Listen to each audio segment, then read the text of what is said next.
ACT Prep Task 11, like terms and simplifying variables. Out of all the tasks for this unit, I think this is one of the most important ones, combining like terms. A term is a constant or variable in a math sentence. So like or common is one way you might hear it. Terms have the same variable and exponent, and you'll see that in our examples in just a minute. The distributive property has you multiply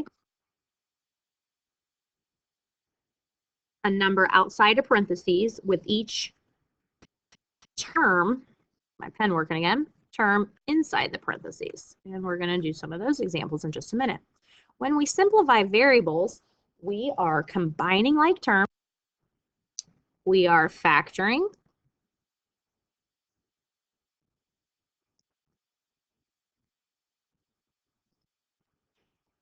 we are reducing, or any other thing we can do to math equations to make them shorter. So let's look at a few examples. You're going to simplify each of the following to make them shorter, get them as short as they can be.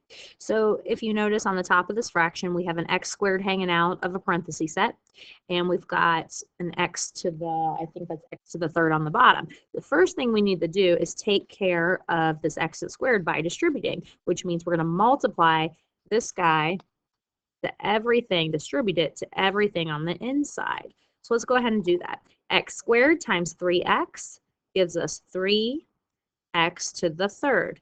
Remember, when you're multiplying variables, you're going to add the exponents.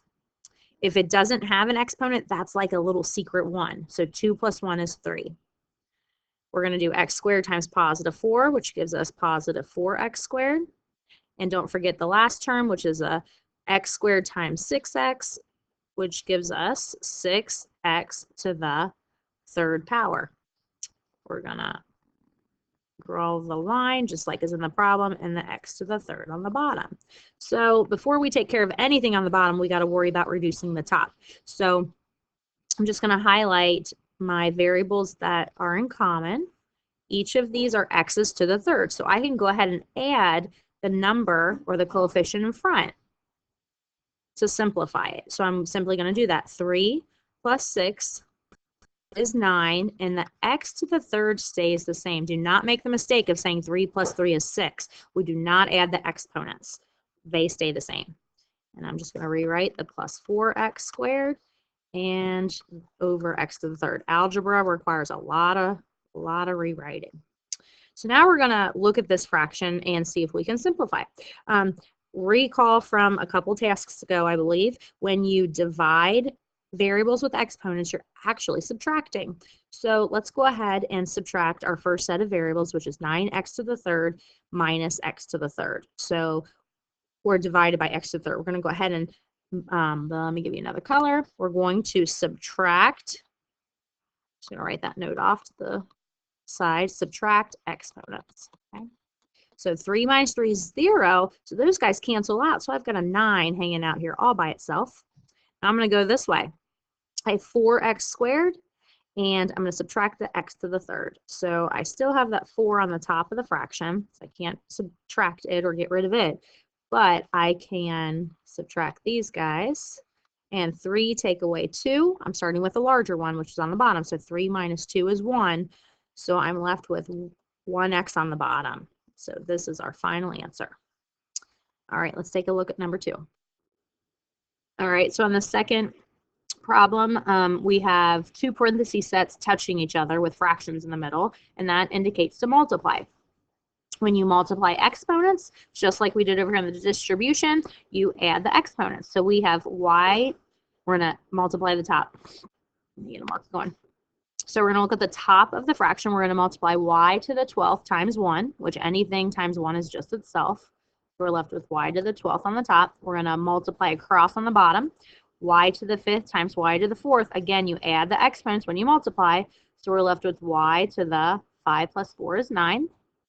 Just like we simplified at this step in example number 1, we are going to subtract the exponents, and we are left with y. 12 minus 9 is 3, so y to the third is our final answer. That's as far as we can simplify. All right, let's move on down to our ACT question. It says, simplify the following expression. So anytime you have a multiple choice, a set of answers, I would definitely work it out and then come over and match it up. So let's do just that. Order of operations tells us to PEMDAS, so take care of the parentheses, and we do so by distributing the number that's in front. And notice it is a -4 we're going to distribute. So let's rewrite what we haven't used yet. That x to the third, we're going to just bring it on down. -4 times x squared is -4x squared. -4 times +3 is a -12. Our parentheses are gone, so I can rewrite the plus 15. Let's go ahead and combine like terms. I like to underline mine. We have an x to the third power here. There are no more.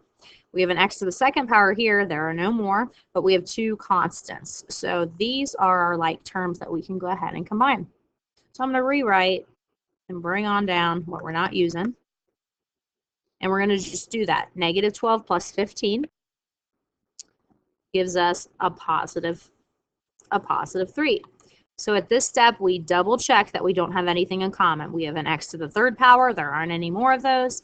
We have an x to the second power. There aren't any more of those. And we have a number all by itself. So I know we are done. And I'm going to cross my fingers that there is an answer choice that looks just like that. So let's go ahead and match it up. I know A has a -12. That's not it. And it looks like C. I'm double checking. Yes, C is the correct answer.